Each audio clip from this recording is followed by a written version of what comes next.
Sabah everybody and welcome back to the channel. In today's video, we're going to talk about the brand new ROG Phone 5. ASUS finally unveiled their latest version of their gaming phone, in my opinion, the gold standard when it comes down to gaming phones, and what every other company is trying to achieve by releasing their own version of a gaming phone is kind of getting closer to what the ROG Phone always offers. One of the things that I'm really appreciative here is the fact that they decided to bring back a feature from the ROG Phone 2 that they lost with the ROG Phone 3. Namely a headphone jack. But not only that, quad DAC supported. We also have the 6000 milliampere battery now that also supports a 65 watt charger, giving us fast charging on a very fast smartphone in 2021. This is TK and this is the ROG Phone 5.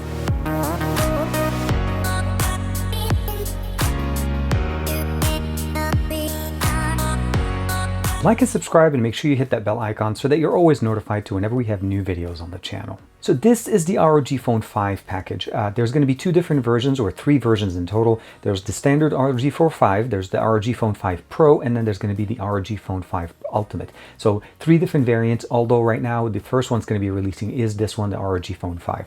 Now, there's a few differences, and once we get to those differences between them, we'll go ahead and cover those for you guys. The main thing we'll definitely notice is that the design is changed a little bit.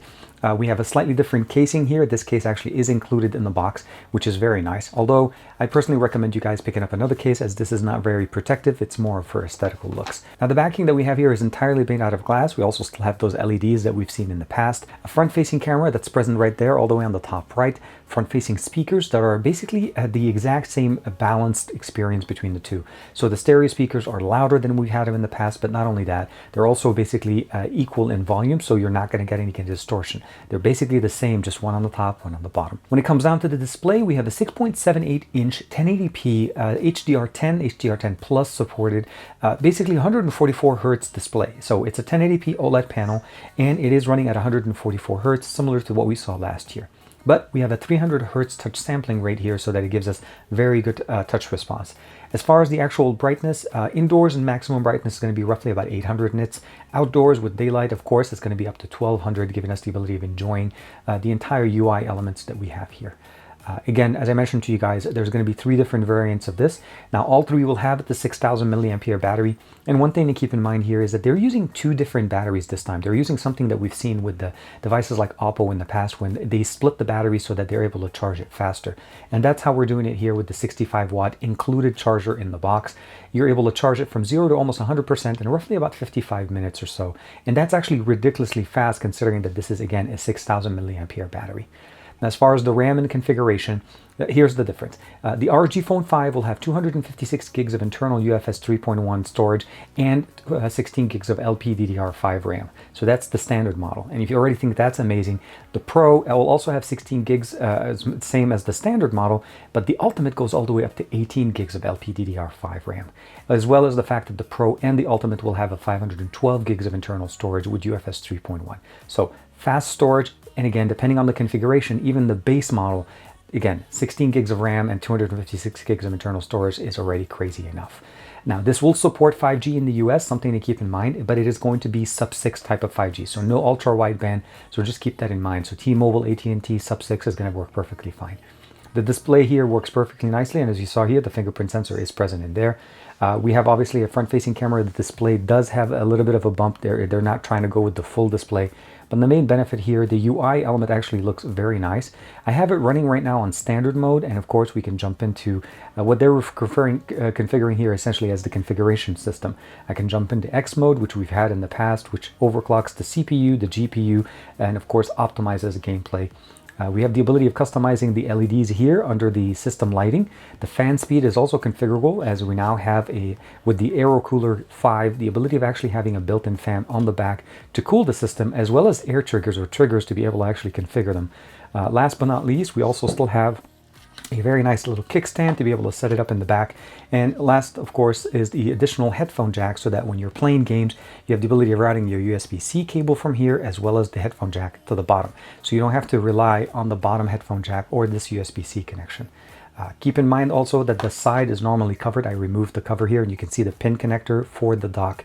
And this USB-C will support the HDMI out. So you're able to actually use the display, or the actual display mirrored functionality, to an external display using this with this dock, and of course any other accessory that mirrors the display for us. Air triggers can be configured. Now again, as I mentioned, we still have those two sensitive triggers that are present at the top. And we also still have the ability of actually using the squeeze functionality. As you can see right there, it shows it right there. One thing to keep in mind, and you'll notice there, and put it up, and when you do the squeeze the correct way, it jumps back into X mode. You're able to change that, but for me right now, this is pretty much what I'm doing. I'm actually turning it off and turning on X mode. You can also do that, of course, from the notification panel, as we have that button there. Again, 5G is present there. We have screenshot airplane mode, normal configuration. It is running Android 11 out of the box, so that's also something to keep in mind. System lighting here, that's going to be the RGBs in the back. Air triggers, you can configure and turn them off there. Nearby sharing, all of the normal things. And everything else as far as the actual system was pretty good. I did receive one update since I've had the device. We have theming and wallpapers, and there's actually a few nice options that they were actually nice enough to put in the actual package. So as I'm showing you guys right now, when you open up the box, you'll notice that there's some graphical representation here for a nice little game inside. And as you can see right now with the little video that I'm sharing with you guys, you're able to actually set it up at the beginning. When you're using it, you choose the style of box that you have, and you're able to see the different animations there and create an avatar using the theme of your device. Now, as far as the actual charger that comes in the box, this is going to be, again, a 65-watt charger, and it is a USB-C and, of course, US style. So all you have to do there, they are advertising it to go from 0 to 100% in about 51 minutes, and I actually did drain the battery, and unfortunately, I wasn't able to get exactly 51, but I was a little bit over that, still within the hour, and of course, giving us the ability of staying topped off. Just again, the massive 6,000 milliampere battery will not run out, but if you are in the situation where you need to charge it, it will charge up quite fast. We do have NFC, of course, here. It does support it. And as far as the actual sensors that we have here on the back, the primary sensor is going to be a 64 megapixel sensor, and that's going to be our standard main Sony IMX686. The secondary sensor is going to be a 13 megapixel sensor, and that's going to be a basically 125 ultra wide angle lens. And the last one is going to be a 5 megapixel macro lens.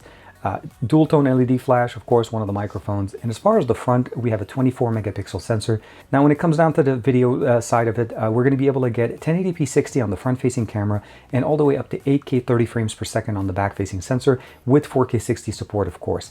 There's ability of doing time lapse, slow motion, panoramic, motion tracking, pro video, of course, pro imagery, night photography, as well as macro to activate that sensor. Just keep in mind that this is basically just a 5 megapixel macro lens. As far as the overall experience with the camera, as you can see, images do come out pretty good in good lighting. And I think overall, the camera itself is actually pretty decent, as long as you're able to use it and you can jump into pro mode to be able to control it a little bit more. Now, when it comes down to video, as I mentioned, 1080p 60 on the front and 8K on the back. Let's go ahead and let me show you guys a quick sample of that. So first things we're going to start with is the front-facing sensor here on the ROG 5. First thing we'll notice is that no 4K, no 8K, all of that is going to be focused on the primary sensor on the back. 1080p 60 frames per second is going to be the maximum we can get here, but this should be a good example. We have a crow in the background as well as some birds in the back flying around. So hopefully a good example of how the audio and of course the video is from the front-facing camera on the brand new ROG Phone 5. Switching over to the primary sensor on the back, and of course we are able to go all the way up to 8K, although I feel like 8K is more for nature, so I'm doing this one in 4K 60 frames per second, the highest resolution that I feel like would be the most usable for us for social media or even creating content for our phones. But if you want to be able to shoot in 8K, this is definitely going to work. Now, the stabilization mode that we have here only works at 1080p, so if you hit that stabilized video, it crops in from the 4K to give us a really nice, buttery smooth, stabilized, basically 1080p video. Here's a quick sample of that stabilized video. Again, keep in mind, 1080p is going to be the maximum resolution.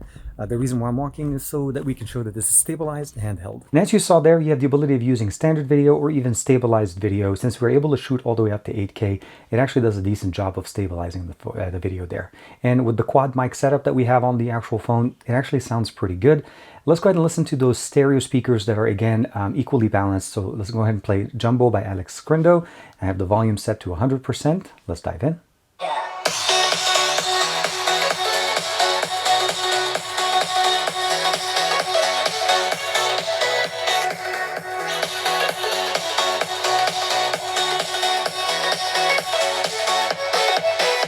As you heard there, the sound is really nice. Now, keep in mind that the stereo speakers are balanced, and we also have the ability of jumping in and customizing the Dirac music theme here. So essentially what it's given us the ability to customize between dynamic, music, cinema, game, and you can also just go in there and customize the EQ to your personal liking, and of course just make your own preferences in there. Very, very nice. If you have a headphone jack that plugged into it, you're also able to customize the actual ear or listening experience. You'll notice It recognized my headphones. This is the EQ that I set up. It automatically turned it on. And of course, it has everything set up. And I can also customize it based on headphones or earpieces if I'm using original ROG or ASUS headphones directly. But other than that, it's pretty easy. Once you remove it, it goes back to standard mode, and this is the configuration for the speakers, and this is the configuration for my headset that I've pre-configured from the past. So it will automatically recognize it, and it does a very good job of doing that for us. Now, I'm pretty sure you guys want to start talking about gaming. This is a gaming phone after all. That's the whole purpose of this phone. So obviously in the middle right here, there's a couple of things we can do. We can either jump into the notification shade and press and hold the X mode. That takes us in here. Go ahead and reduce the volume there. And that's pretty much the simple, easiest way to be able to jump into your gaming system. The other option, of course, the default theme has one sitting right there for us. Clicking it takes us straight in. Stadia shortcut was already put in there. Call of Duty Mobile I installed, Genshin Impact, Asphalt 9, PUBG Mobile, Modern Combat Versus, and of course CSR Racing 2. We are also able to configure the different profiles. We have X mode, which is the professional level one. Again, running everything at the max and giving you the best experience on the smartphone. Dynamic changes it a little bit, optimized performance for daily use. Ultra durable, preserving power as much as possible, so reduces some of the performance to give you a much longer battery life. But again, 6,000 milliampere, no issue. Advanced is typically what you're running when you turn off X mode. So if X mode is turned off, Advanced is by default the profile that you're on. And once I turn on X mode, you'll notice right there, it's going to jump over to X mode and it applies it. You can go in there and customize it, go in further. So you can change the refresh rate. By default, it's set to 120. I moved it up to 144. And it basically pushes everything up to the top. Again, giving you that 300 hertz refresh rate compatibility. And it actually sounds and it works really, really nice. You're able to set up your profile in there, groups, topics, and of course, featured if you want to be able to connect with anybody. So all of these things are pretty much set. Once you want to basically jump into the game, it's pretty simple. Just go ahead and select the game. And you'll notice that it'll start kicking in. Game engine is turning on, mode, and it starts activating it. And at this point, you're pretty much ready to start gaming. Keep in mind that you obviously have access to the entire menu system here on the left. First thing, you'll notice that you have a persistent frames per second notification, so you can always see exactly what the frame rate is. The CPU level, the temperature, as well as if this X mode is on or off. The ability of also adjusting the brightness level, going into the settings tab. You have the ability of customizing, of course, the air triggers. There's 3 different levels. Now, motion controls are also able to basically turn on to be able to get that motion sensitive options here with the bigger display. We also have the ultrasonic buttons, and those are the ones on the top right and left. You'll notice right there, I have them sitting here. And the nice thing is that you're able to customize them based on profiles on the game. So it recognizes the game and it creates a profile. If you want to edit it, you can edit it and then save another one here, and it'll also give you the ability of naming it. So you're also able to kind of get that, customization working. Now, the cooler buttons, because the ROG Phone 5 does not have the same touch-sensitive buttons on the back the way the ROG Phone 5 Ultimate has, you're able to basically use these configuration. These are the 2 buttons that once you have it set up on the back, once you have that configured, you'll be able to turn them on and then, of course, configure the additional buttons. So now we have 4 buttons running on the back. And again, these are going to be the 4 that are sitting in the back. You do have a kickstand if you want to be able to use a controller, like another wireless controller. That's going to work perfectly fine. But if you're going to play with it, you can actually customize them directly from here. So you have a lot of options that you can customize. And of course, you can change it to basically be either a tap or turn off if you don't want to use it. Keep in mind, all of these are done per game basis. So if you customize them for CSR, it'll change by the time you jump over to PUBG or even Call of Duty Mobile. But I'm pretty sure you guys are really interested in seeing how the gaming experience is on this phone. Let's go ahead and jump into some of that.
There's no question that the ROG Phone 5 will be able to handle anything we throw at it.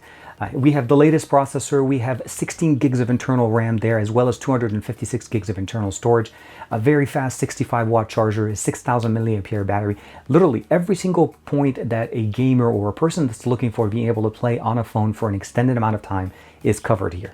We even have the Aero Cooler 5 that enables us to actually play games for much longer, helping us also manage some of the thermal concerns. What I mean by this essentially is obviously any smartphone that you use for an extended amount of time will get warm.